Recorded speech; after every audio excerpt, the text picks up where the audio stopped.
Halo, selamat datang di Halo Trending bersama gue Armandani.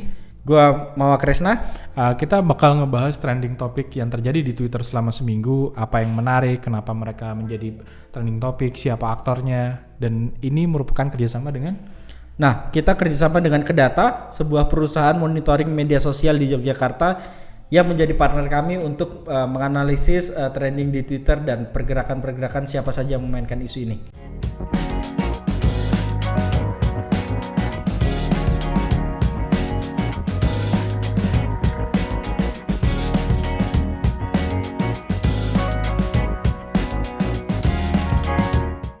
Nah, di hari Senin ini kita punya keyword menarik, yaitu keywordnya adalah Bu Risma.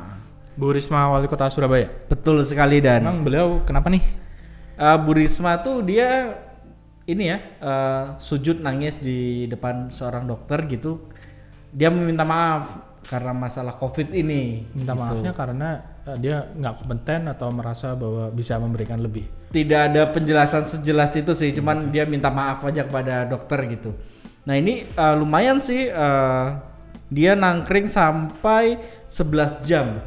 Trending topik nasional ya. Padahal ini jadi menarik karena Bu Risma itu kan dari Surabaya, Jawa Timur, tapi betul. naik trending topik di nasional. Biasanya kan trending topik media sosial Twitter itu biasanya Jakarta sentris terus ya. Tapi ini dari Surabaya, Jawa Timur malah jadi trending. Iya, Bu Risma ini memang agak mengecualikan sih, karena kan kalau kita ngelihat memang dia sangat populer ya. Dulu sempat digadang-gadang kayak mau jadi salah satu kandidat di DKI Jakarta gitu kan. Dulu sempat lah ada isu-isu begitu. Nah, yang menariknya dari trending Bu Risma ini, dia ramai kemudian muncul pembelaan. Kan pada kenapa sih lebay banget sih Bu Risma sampai nangis-nangis begitu, biasa aja sih. Kan pada bilang janganlah sampai sujud-sujud depan manusia, kalau mau sujud mah di hadapan Tuhan aja gitu kan. Iya benar juga sih. Iya, itu banyak sih yang apa namanya apa istilahnya ya, Ngeledekin gitu. ngeledekin Bu Risma. Nah, pembelaan terhadap Bu Risma itu datang dari abang kita tercinta. Siapa itu? Abang Denny Siregar. Bang ini Denny. Oke. Aduh, keren banget nih Bang Denny. Senior kami itu ya. Senior nih Bang Denny. Bang Denny Siregar ini dia bilang lihat Bu Risma sampai sujud nangis ke dokter, lebay kata mereka. Gua ketawa. Ya gitulah emang Bu Risma, dia sanggup berbuat apapun untuk warganya. Kata Bang Denny Siregar di tweetnya. Padahal menarik juga sebenarnya, sebagai wali kota dia punya akses, punya kekuasaan, punya otoritas untuk melakukan apapun, tapi lebih memilih untuk bersujud. Itu luar biasa sih. Iya sih, itu kayak maksudnya sebagai kepala daerah, sebagai seseorang yang punya otoritas, dia bisa bikin peraturan, dia bisa bikin kebijakan, tapi dia lebih memilih untuk bersujud. Itu bagus sih. Top emang. Bu Risma memang top sih. Makanya jadi rame kan. Nah, ini memang Bang Denny ini juga ini sih, dia yang membuat bukan membuat sih, dia jadi influencer untuk keyword ini. Engagementnya tinggi banget, paling tinggi sampai 6.300an engagement. Oh iya, itu murni karena Bang Denny itu adalah Bang Denny itu suara akal sehat Twitter lah pokoknya. Iya. Nggak ada sih yang lain Bang Denny. Ya. Oke, mungkin apakah cuman itu aja, Pak? Kita bisa langsung ke hari berikutnya? Ada, di hari Senin tuh kita ada tagar lain, yaitu tagar Gubernur Bahlul. Coba aku tebak. Apakah ini dari ibu kota Brazil atau ibu kota Indonesia? Dari ibu kota Indonesia, dari Jakarta. Tapi ini menarik trending topiknya. Jadi ada tagar Gubernur Bahlul, itu dia trending selama 4 jam, nggak lama, 4 jam di Twitter. Tapi ini jadi arena pertarungan para dua kelompok lah, yang dulu dulu bertarung di Pilkada DKI Jakarta. Oke, kelompok Cebong Kampret atau Kadrun sama Cebong Kampret, waktu itu masih Cebong Kampret. Oh, Cebong Kampret ya. Masih Cebong Kampret. Jadi ini menariknya adalah tagar ini dipakai oleh dua belah pihak itu untuk saling menyindir gitu. Oke. Kalau kita ngelihat sih, kalau aku tadinya ngelihat ini tagar ini kayaknya yang mainin ini deh, mungkin Cebong mungkin ya gitu kan. Ternyata tidak juga. Tagar ini juga dipakai kelompok-kelompok pendukung Anies untuk ngatain si Basuki Cahayapurnama yang Oh, dulu. mantan gubernur Ya. DKI ya. Yang sekarang jadi komisaris Pertamina. Betul sekali. Kalau di trending ini ada yang biasalah, akun yang selalu jadi penggiring opini di Twitter untuk isu-isu yang mendukung kelompok yang oposisi lah boleh dibilang ya. Oh, Kang Purwa kah? Kang Purwa udah. Wah. King Purwa, sorry King Purwa. King Purwa itu dia karena tadinya tagar ini dinaikin sama kelompok-kelompok pendukungnya Ahok untuk menyindir Anies yang dianggap tidak becus mengurus DKI Jakarta, dia membales nih, terus mengenang Gubernur Bahlul, terus dia menyematkan video ketika Ahok itu marah-marah gitu. Itu video lama sih, video lama. Dan justru dia mau menangkan pertarungan nih karena engagement-nya paling gede di Twitter. Sebaliknya justru yang Anies malah justru tenggelam. Lebih sedikit daripada King Purwa. Kalau aku boleh bilang memang dia inilah sangat kuat ya pengaruhnya King Purwa itu di media sosial untuk naikin tagar-tagar begini. Oke. Itu sih di hari Senin itu kita punya. Nah, di hari Selasa, Rabu dan Kamis kita punya special trending yang nanti kita akan mengundang dua teman kita, jurnalis keren dari Vice dan dari Tirto untuk membahas satu tema khusus. Tema apa? Tunggu aja dulu. Ini bakal ada di antara segmen ini. Jadi teman-teman sabar aja. Terus lanjut mungkin apakah kita mau langsung 3 hari ini atau kita akan bebedah hari per hari? Kita lihat di hari ini di 3 hari itu ya. Di 3 hari itu ada trending yang nanti akan kita sorotin, yaitu ada trending tagar sahkan RUU PKS. Oke. RUU PKS ada rancangan undang-undangan penghapusan kekerasan seksual ya. Betul. Yang itu ramai gara-gara itu dicabut dari prolegnas oleh DPR. Itu sudah resmi dicabut. Sudah Berarti resmi. tidak akan menjadi prioritas pembahasan tahun ini ya. Betul sekali. Wah, sayang sekali ya. Ya itu. Nah, ini jadi sorotan di hari Selasa. Nah, di hari Rabu itu masih terkait dengan tagar itu, yaitu ada keyword itu 0 DPR. 0 DPR ini maksudnya apa nih? Nah, jadi ketika kita rame-rame bahas soal RUU PKS itu DPR bilang gini kira-kira. Kami menarik RUU penghapusan kekerasan seksual karena pembahasannya agak sulit. Itu kata salah satu anggota DPR kita. Wow, itu apakah lebih sulit daripada UU Minerba atau UU Omnibus Law mungkin, atau mungkin RUU HIP? Saya nggak tahu. Ini susahnya di mana atau sulitnya di mana? Nah, aku juga nggak tahu susahnya gimana. Tapi statement itu jadi bahan olok-olokan di Twitter. Muncul istilah DPR 0, terus misalnya aku nge-tweet sesuatu, aku jadi punya nilai 1. Ini salah satu contoh yang dia dapat engagement paling gede, itu akun Silk Tales. Oke. Itu dia nge-tweet begini, skripsi gue juga pembahasannya sulit kok, tapi tetap gue kerjain sambil nangis juga. Safira 1.2 0 DPR. Jadi kayak pertandingan sepak bola gitu. Oke, gitu. Oke. Jadi ada mainan begitu ya. Iya. Jadi lucu juga sih, maksudnya kalau salah satu penolakannya bukan karena mungkin analisis substansinya perlu dikembangkan atau apa, tapi gara-gara sulit. Kan anggota DPR itu masing-masing punya staf ahli, terus mereka dipilih oleh rakyat untuk membuat kebijakan yang berfokus kepada publik. Tapi malah bilang kalau sulit, itu jadi lucu banget sih buat gue sih. Nah, di hari Kamisnya itu ada keyword CCTV. Oke, CCTV ini apa nih? CCTV ini keyword nggak lama sih, cuman 4 jam, tapi ini jadi concern aku untuk melihat trending di Twitter karena ini terkait dengan kasus pelecehan seksual salah seorang pekerja di Starbucks. Jadi dia mengintip belahan dada seorang customer lewat CCTV. Pelanggan gitu. Iya. Ini menjadi terbuka di publik karena apa? Karena dia sebar di media sosial kah atau gimana? Disebar di media sosial. Aku nggak tahu siapa yang menyebar, tapi itu banyak sekali orang menyebar video itu.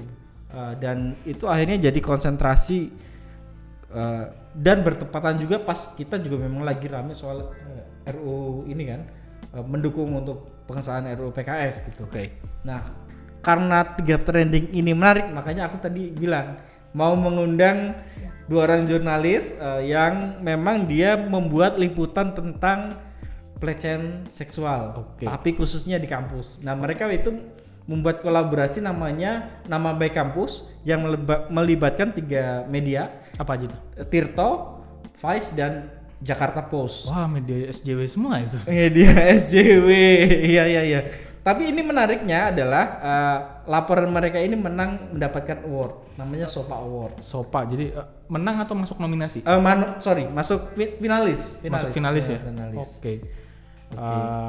Nanti kita akan bicara dengan mereka. Tapi kita selesaiin dulu trending seminggu ini. Setelah itu kita akan bertemu dengan 2 wartawan tadi. Oke, silakan Krisna. Oke, selanjutnya kita ada di hari Jumat ya. Kita langsung ke hari Jumat karena hari Senin, Selasa sampai Kamis kita membahas soal pelecehan seksual. Di hari Jumat kita punya trending yang menarik, yaitu fokus COVID RUU HIP ditunda. Undang-undang HIP ya? Ya. Tentang haluan ideologi Pancasila. Betul. Ini naik lagi sih. Dari minggu kemarin kan HIP ini dia jadi ini banget ya, jadi sorotan terus ya. Jadi tagar ini naik gara-gara kemarin kan kelompok alumni 212 itu mau aksi untuk menolak rancangan UHIP ini, karena itu akan dibahas di DPR. Karena ramai penolakan itu, akhirnya pemerintah memutuskan untuk menunda. Akhirnya mereka ngecengin lah bahwa ini pemerintah lagi fokus COVID, nggak mau ngurusin HIP. Kalian kok malah ngurusin UHIP gitu. Kira-kira begitu sih. Oh, ngeledekin gitu ya maksudnya. Bukankah kemarin Bapak pimpinan Jokowi bilang kalau misalnya apapun yang terjadi bulan Juni COVID harus selesai gitu. Ya, tapi faktanya kan tidak seperti itu ya. Jadi angka infeksi penularan masih tinggi ya, 1.000 per hari rata-rata. Masih 1.000 per hari itu. Ini akun ini tuh tagar ini naik cukup banyak, ada 3.900 postingan terkait ini. Dan berapa lama dia trending? Selama 4 jam. Oke. Selama 4 jam dia trending, tapi cukup menyita di antara kalau weekend kan biasanya ada giveaway gitu. Yeah. Tagar-tagar giveaway. Nah, dia bisa muncul tuh di di hari Jumat. Ini menariknya sih dari hari Jumat. Itu aja sih kalau dari aku. Aku juga nggak ada lagi yang mau diomongin. Jadi kita langsung aja sih ketemu 2 wartawan dari Vice dan Tirta untuk ngomongin apa sih itu Nama Baik Kampus dan kenapa dia berkaitan dengan rancangan undang-undang penghapusan kekerasan seksual. Kita langsung ketemu dengan mereka. Yuk. Oke, untuk trending hari Selasa seperti kata saya tadi, kita akan menghadirkan 2 tamu spesial, yaitu ada Mas Ardian M. Erlangga dari Vice Indonesia dan Aulia Adam dari Tirta.id. Nah, kenapa kami mengundang 2 jurnalis keren ini? Karena di hari Selasa dan Rabu dan hari Kamis itu ada trending yang menarik terkait dengan kasus pelecehan seksual. Nah, kebetulan 2 jurnalis keren ini adalah yang terlibat dalam kolaborasi Nama Baik Kampus yang membongkar kasus-kasus pelecehan seksual di kampus. Sebelum kita ke kedua tamu kita, saya akan bacakan dulu untuk trending yang hari Selasa itu ada sahkan RUU PKS yang itu nangkring selama 9 jam di Twitter. Kemudian juga ada di hari selanjutnya, hari Rabu itu ada 0 DPR itu nangkring selama 6 jam. Kemudian yang terakhir adalah di hari Kamis itu ada tag keyword CCTV yang itu terkait dengan kasus pelecehan seksual di Starbucks itu. Nah, karena kita bahasnya soal pelecehan seksual, kita mau ke teman-teman jurnalis ini 2, ke Yandri dan ke Adam gitu. Boleh cerita dong sebenarnya kolaborasi Nama Baik Kampus ini soal apa? Terus kenapa kalian mengangkat ini? Kolaborasi Nama Baik Kampus secara sederhana ya kolaborasi ya antar newsroom Jadi ajakan awal datang dari Tirto ID ke Vice dan juga ke Jakarta Post. Tepatnya dari Mas Fahri Salam sebagai redaktur pelaksana ya di Tirto ID. Waktu itu momentumnya muncul karena satu, jadi tiap-tiap redaksi sebenarnya dalam satu dan lain hal itu sedang mengerjakan liputan terkait kekerasan seksual di kampus. Momentum itu bergulir karena ada liputan dari BPPM Balairung ya, pers mahasiswa di UGM yang menulis soal Agni, kasus Agni dan juga respons Rektorat UGM yang kemudian memicu perbincangan secara nasional. Nah, tiap-tiap Tirto saya pikir nanti Adam bisa menambahkan, kayaknya sebelum Agni pun sudah intensif meliput dan menginvestigasi beberapa kasus walaupun spesifik ya di tiap kampus gitu. Kemudian Mas Fahri tanya, Vice garap juga nggak? Saya ingat waktu itu kira-kira 2018-an lah ya, mendekati November. Vice juga ngerjain isu kekerasan seksual di kampus nggak? Kalau iya, join aja kita gitu. Akhirnya kemudian Mas Fahri ngabarin teman-teman Jakarta Post juga mau gabung nih. Ya udah, kemudian terjadilah secara alamiah gitu pertemuan-pertemuan selanjutnya dan kolaborasi ini bergulir. Nah, kenapa soal isu pelecehan seksual di kampus itu kemudian jadi jadi isu yang kemudian dipakai Tirto untuk kolaborasi? Sebenarnya kalau di Tirto kita mulainya dari ide itu dari 2017 waktu gerakan Me Too Movement lagi kencang di Amerika gitu. Mas Fahri itu muncul idenya kayak kenapa isu ini di beberapa negara selain Amerika yang membawa isunya cukup jadi bahasan media nasional, tapi di Indonesia kok nggak terlalu kenceng gitu ya. Maksudnya naik tapi ya cuman sekedar spill apa yang dikasih tahu sama seleb gitu. Terus kita mikir kasus pelecehan seksual kalau Hollywood mungkin maksudnya mau ngebandingin Indonesia sama Hollywood agak susah karena sistem industri filmnya beda. Kita mikir gimana caranya bisa bawa isu ini dengan menarik dan punya tujuan sebenarnya gitu. Disitulah baru muncul ide tentang kampus. Kenapa kampus? Karena kita mikir kampus tuh harusnya jadi tempat pertama diskusi tentang kekerasan seksual ini ada, karena orang-orang di akademisi gitu, relasi kuasa harusnya dibahas di situ. Tapi ternyata selama ini yang kita dengar tuh isunya ada dosen-dosen mesum atau pelaku kekerasan seksual di kampus, tapi isunya senyap gitu aja gitu. Disitulah kita mulai mikir untuk bikin laporan tentang kekerasan seksual di kampus. Laporan pertama keluar di Juli 2018. Waktu itu belum ada Agni. Laporan kedua terbit, itu masih Tirto sendiri, terbit di sehari setelah Balairung keluarin laporan Agni. Itu tentang kasus kekerasan seksual di Bali. Sebenarnya dari proses Juli ke Agustus itu muncul banyak penyintas yang ngubungin ke Tirto, ke email aku gitu, dan itu sangat beragam dari semua daerah di Indonesia, ada 30-an lebih gitu. Nah di situ Mas Fahri mulai mikir kayaknya ini bakal jadi lebih menarik untuk dibahas semua media nasional kalau kita bikin kolaborasi dengan media lain.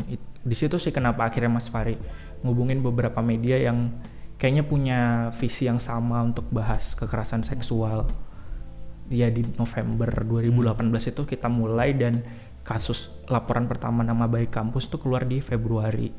Nah, gimana sih kalian collect datanya atau aku kan sempat baca laporannya juga, ada 100-an lebih penyintas yang kemudian lapor ke kalian untuk akhirnya bahannya kalian gunakan untuk sebagai bahan tulisan.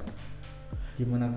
Kalau masalah data itu idenya muncul karena kasus kekerasan seksual terutama di kampus itu selalu mentok di bagian data. Jadi kalau kita ada kasus terus diliput, naik di media, alasan yang akan dikasih sama kampus, rektorat atau dekanat biasanya bakal bilang itu cuman nggak ada buktinya, itu cuman kejadian 1-2 orang, itu cuman personal, itu tidak menggambarkan kampus kami gitu.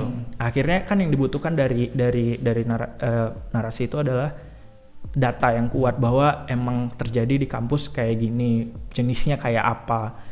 Disitulah kita akhirnya diskusi untuk bikin survei online, karena pada saat itu mampunya untuk bikin survei online itu. Hasilnya keluar itu sebenarnya udah perbincangannya sejak November pertama kali ketemu itu ya Mas. Yeah. Waktu itu masih ada BBC juga. Hasil surveinya baru sekitar April Mei gitu keluar. Itu ada 170 penyintas yang isi survei online-nya dari 79 kampus dan kalau nggak salah 29 kota. Oke. Menarik. Kalau berarti kalian bekerja itu membagi tugas atau seperti apa? Iya pasti, karena kan jadi awalnya sebenarnya bahkan lebih ambisius dari ini ya. Yang diharapkan waktu obrolan benar-benar masih penjajakan awal antara aku dan Mas Fahri dan Mbak Evi dari Jakarta Post, itu yang kita pikirkan adalah bisa nggak sih kita ngajak pers mahasiswa gitu. Jadi tapi kemudian secara logistik berat gitu kan, kayak harus ngundang teman-teman persma dan memilihnya gimana. Pelatihannya sih mungkin bisa 1, 2, 3 hari ya, tapi kemudian harus koordinasi, itu bisa makan waktu 6 bulan. Akhirnya kita memutuskan ya sudahlah, kita jalan dengan resource masing-masing. Dan satu hal yang mungkin publik perlu tahu ya, ini kan benar-benar berdasarkan perkawanan ya sebenarnya kolaborasi ini. Jadi bottom up sifatnya. Artinya tiap-tiap editor itu nge-push masing-masing perusahaan media untuk kemudian mendukung kolaborasi ini. Karena kan biasanya nggak seperti itu gitu ketika terjadi kolaborasi antar newsroom. Tapi di situ artinya sebenarnya ini bisa dibilang tiap-tiap media itu bergerak dengan sumber daya masing-masing. Tapi kemudian berbagi data dan kemudian berbagi juga platform apabila memungkinkan. Jadi sederhana sekali. Prinsipnya ya sharing data narasumber pastilah ya, sharing data, kemudian Tirto juga membantu mengemas karena tapi kami pikir kolaborasi ini jadi bisa lebih istilahnya punya warna yang khas dibanding mungkin upaya-upaya kolaborasi sebelumnya, karena tiap-tiap media punya kekuatan yang berbeda gitu. Tirto akan lebih mendalam gitu soal pengemasan narasinya dan juga pengolahan datanya. Jakarta Post menyediakan ceruk ke audiens yang menjangkau media berbahasa Inggris, sementara kami main di YouTube gitu kan, Vice di video ya, gitu. Dan artinya memang sejak awal bebannya lebih ke bagaimana kita menyuguhkan cerita yang sama tadi. Dan satu hal yang kami temukan juga dari diskusi yang intensif dan juga beberapa liputan awal, terutama terbantu sekali dengan apa yang dilakukan Adam sejak Juli, itu ada hal yang menyebabkan akhirnya kolaborasi ini disebut nama baik kampus gitu, karena ada pola dari cara tiap-tiap institusi pendidikan tinggi itu menampik kalau persoalan ini tuh nggak sistemik, yang itu nanti mungkin bisa kita bicarakan lebih lanjut, tapi intinya gitulah. Intinya ada jawaban template, ada sikap atau reaksi atau kebijakan yang sangat terpola gitu ketika terjadi dugaan kekerasan seksual ataupun pelecehan di lingkungan kampus, terutama apabila dilakukan oleh dosen. Jadi ada upaya-upaya untuk yang biasa terjadi dilakukan oleh dekan di kampus manapun, antara dekanat atau rektorat atau bahkan prodi dan jurusan, supaya kasus itu tidak sampai ke tahap pelaporan pidana. Jadi kayak demi menjaga nama baik kampus. Akhirnya itu usulan dari Mbak Evi dari Mbak Evi Jakarta Post itu ya. Waktu itu udah ada pusing ya. Lumayan mikirin panjang, nama naon gitu lah, namanya apa gitu. Mbak Evi tuh nyeletuk tiba-tiba karena sama-sama capek gitu. Nama baik kampus aja lah gitu. Ini kan upaya membungkam suara-suara penyintas ini kan dilakukan kampus justru untuk menjaga nama baik mereka yang padahal nggak ada nama baik yang bisa dijaga dari tindakan seperti itu. Nah, Dam, kamu kan kemarin banyak yang di lapangan dan juga mengkolek data itu. Kalau dari temuan data kalian gitu, apa sih yang dikatakan oleh data itu, kira-kira korbannya siapa saja, terus pelakunya juga siapa, wilayahnya di mana aja gitu kan. Kalau aku mesti lihat Iya.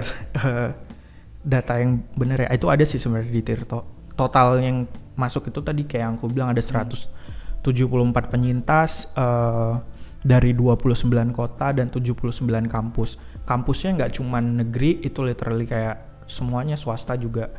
Ada yang masuk, terus penyintasnya juga nggak semuanya mahasiswa, ada juga yang dosen, ada juga yang alumni, ada juga yang staf kampus, dan itu menggambarkan pelakunya juga. Ada yang dosen, ada yang sesama mahasiswa, ada yang staf sivitas akademik, misalnya kayak staf pendidikan, atau ada yang kayak OB bahkan Ya, satpam. Itu sebenarnya di awal kita di meeting awal banget nama baik kampus tuh kita beneran mendefinisikan lah gitu pelecehan seksualnya kayak apa. Kita merujuk akhirnya ke definisi Komnas Perempuan yang waktu itu 15, sekarang dipotong jadi 9. Terus kita mendefinisikan ini kalau di kampus wilayahnya sejauh apa gitu. Karena ada juga yang masuk tuh kayak dia dilecehkan sesama mahasiswa tapi tidak terjadi di kampus, tapi sama-sama mahasiswa di situ. Ada hal-hal seperti itu yang akhirnya kita harus definisikan juga gitu. Korbannya juga nggak semuanya perempuan, ada juga laki-laki. Ada juga laki-laki. Jadi itu dan kayak Mas Yandri tadi bilang, kita udah beneran baca dulu pola kampus. Kalau kita datangin kampus dengan data-data ini dan minta statement dari mereka, mungkin kita udah ngebaca duluan reaksi mereka tuh bakal kayak apa gitu. Kita udah punya ya bahan duluan gitu. Dan kesimpulannya rata-rata ya sama, mau di swasta mau di negeri itu ada relasi kuasa antara pihak kampus sama korban yang akhirnya bikin kasus-kasus ini nggak naik gitu. Mau siapapun, mau laki-laki, mau perempuan, mau dosen, mau ya itu tadi demi nama baik kampus tadi. Resisten nggak sih ketika kalian ke lapangan? Tentu ya, tentu dalam artian ada mungkin mendapat penolakan lebih banyak dari kami ya, karena kalau kami kan sebenarnya sebelum ada kolaborasi ini tuh kami berencana ke satu kampus di Banten, ada juga kampus di Bandung yang mau kami datangi gitu, tapi kan keburu ikut kolaborasi. Tapi di istilahnya liputan awal gitu ya, itu sudah mulai istilahnya kalau misalnya kita coba kontak pejabat kampus ya, humas gitu tuh kayak nanti ya tolong. Jadi kalau misalnya wawancara on the spot gitu tuh nggak mau. Maunya ngurus surat dulu ya Mas ya, terus tentu tidak dibalas. Tapi intinya ya resistensi itu pasti ada gitu. Dan seperti yang juga kasus di Bali yang istilahnya Adam yang pertama dapat ya, yang kemudian kami jadikan video. Itu kan juga kami berusaha minta pernyataan dari kampus untuk istilahnya cover both side ya. Juga ya begitulah. Dan yang paling mengejutkan ya dari Dikti gitu kan menyerahkan sepenuhnya kepada kampus karena itu otonomi kampus katanya begitu. Statement dari ex Dirjen Dikti ya, waktu Dirjen Pendidikan Tinggi Kemendikbud bilangnya ya itu otonomi. Jadi kayak ya kami prihatin, tapi ya ternyata memang belum jadi. Dari situ paling nggak rekan-rekan di kolaborasi nama baik kampus tahu memang isu ini nggak kepikiran aja gitu, mereka nggak ngerti kalau magnitude-nya. Ada yang naik sampai ke polisi kadang? Yang di Bali itu sampai polisi. Sampai ke polisi. Sudah pengadilan ya. Sudah pengadilan. Kalau cerita tentang resistensi itu ini menurutku menarik juga karena aku sebagai laki-laki. Kalau di jurnalis laki-laki maksudku, kasus kekerasan seksual kan kalau data dari Komnas jelas ya, korban paling banyak adalah perempuan. Dan itu bisa kita jabarkan lewat teori relasi kuasa kenapa kayak gitu. Waktu Juli terbit, maksudnya sebelum Juli proses liputannya, tantangan Tirto adalah untuk bikin korban-korban kekerasan seksual percaya dan mau menceritakan dan berani, bukan cuma sekedar berani sih, mereka juga akhirnya tahu resiko karena hukumnya nggak jelas, kita nggak ada undang-undang yang ini kasus yang benar-benar perlu penjelasan detail karena nggak semua penyintas juga mungkin berani share tapi nggak berani dijadikan narasumber untuk, maksudnya beritanya nggak jadi sampai naik gitu. Iya. Nah jadi kalau di aku sendiri aku ngerasa tertolong di laporan yang Juli dan Meli itu, karena dari situ banyak akhirnya penyintas yang menghubungi sendiri ke kita gitu. Terus ada akhirnya menurutku itu mempermudah teman-teman di Nama Baik Kampus untuk explore jadi penyintas punya kepercayaan lah gitu istilahnya sama Nama Baik Kampus, dan untuk nggak cuman ditulis beritanya terus naik terus ceritanya menguap dan lain-lain gitu. Aku sih ngeliat juga ini inisiatif yang bagus ya. Kalau sekarang kita lagi rame nih soal RUU PKS ya, yang kemudian dicabut dari prolegnas gitu. Seharusnya fakta-fakta temuan dari para jurnalis yang sudah ditulis dan dilaporkan, datanya pun ada gitu, harusnya justru menjadi pendorong supaya RUU ini segera disahkan. Ya sayang kita kan tidak hidup di dunia yang ideal ya. Ya. Sayangnya. Tapi gini, intinya kalau menurut kami ya, urgensi, kenapa akhirnya RUU PKS itu punya urgensi tersendiri, karena yang kami lihat problemnya itu walaupun tentu dimensi dan jenis kekerasan seksualnya tentu berbeda-beda dan tanpa berusaha membanding-bandingkan ya, tapi selalu ada problem yang berulang. Bagaimana penyintas harus bersikap?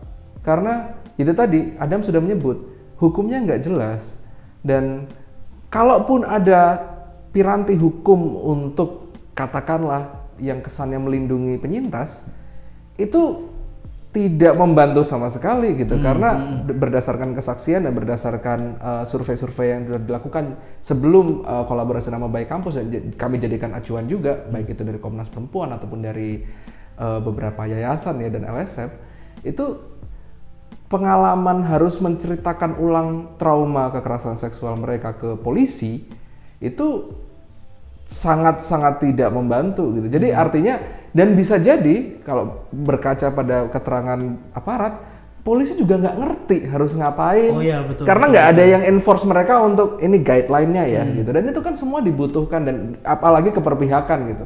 Ini bisa di-bypass dengan produk hukum harusnya gitu. Karena mungkin secara budaya kita belum ngerti gitu bagaimana handle kekerasan seksual yang memang sangat delicate ya secara by nature gitu, kasus-kasus semacam ini.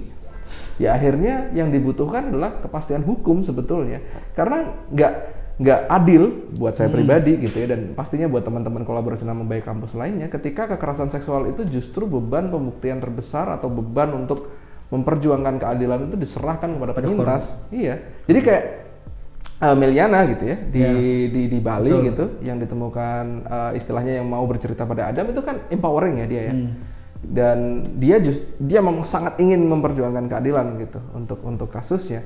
Tapi nggak fair gitu kalau semua korban itu harus istilahnya yang kuat kayak dia dong gitu. Kan nggak bisa. Nah, ngomong-ngomong tadi soal hukum tadi ya. Kalau nggak salah Adam pernah nulis soal bagaimana korban itu ketika melapor ke polisi dan akhirnya kayak justru dia semacam disalahkan kalau nggak salah ya. Ya, kasus Meli sih yang menurutku paling kompleks gitu. Jadi kenapa akhirnya Meli mau cerita itu, karena dia ngerasa beneran nggak ada sistem yang dari sistem yang ada ini, beneran nggak ada satu pihak pun yang ada di pihaknya dia gitu. Dari kampus menyerang, literally dosennya langsung datang di hari dia post keluh kesahnya di Facebook untuk minta itu dicabut, terus ayahnya sendiri juga tidak mendukung keputusan Meli untuk ini dibawa ke jalur hukum.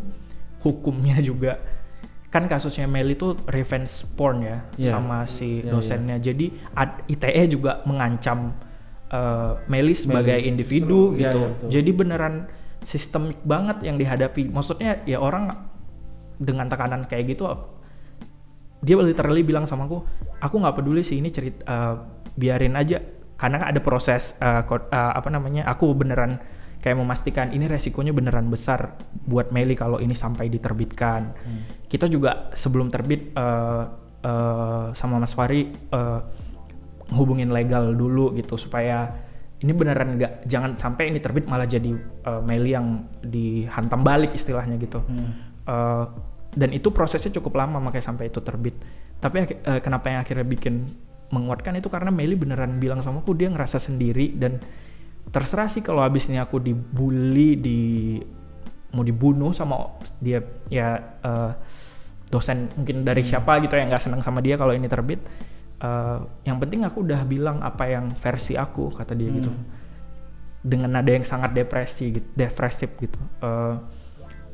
Hal-hal kayak gitu yang nggak banyak direkam sebenarnya sama media nasional dibalik kekerasan seksual ini gitu, bahwa beneran timpang banget relasi kuasa itu, dan korban beneran kadang-kadang beneran sendiri gitu. Aku jadi kepikiran ya, ketika misalnya DPR akhirnya memutuskan mencabut RUU ini dari prolegnas, jangan-jangan nanti kalian bisa bikin nih nama baik DPR nih, kolaborasi, ya kan? Kita lagi bikin sih. Iya. Bukan DPR tapi ada lagi. Iya, tapi intinya ya itu mengecewakan lah ya. Itu mengecewakan. Nggak maksudnya itu secara akal sehat kan mengecewakan, tapi ya lagi-lagi dimensinya tentu berbeda, dan ya terima kasih sudah mengusulkan ya. Nanti coba kita. Tapi mereka udah sering udah sering dibelajeti juga, jadi tidak terlalu mengejutkan kalau memang ada. Seharusnya ada lah ya. Oke deh, terima kasih banyak ini Ardian dan Adam. Terima kasih sudah mampir ke podcast kami. Sukses untuk kolaborasi selanjutnya. Gitu aja ya. Itu tadi haluan trending yang membahas trending di Twitter selama seminggu terakhir. Terima kasih juga buat kalian yang masih nonton dan masih setia sampai akhir. Jangan lupa klik like dan subscribe. Sampai jumpa minggu depan. Ada tambahan? Sudah, itu aja. Terima kasih. Saya Kresna. Saya Dani. Sampai jumpa. Sampai jumpa. Bye.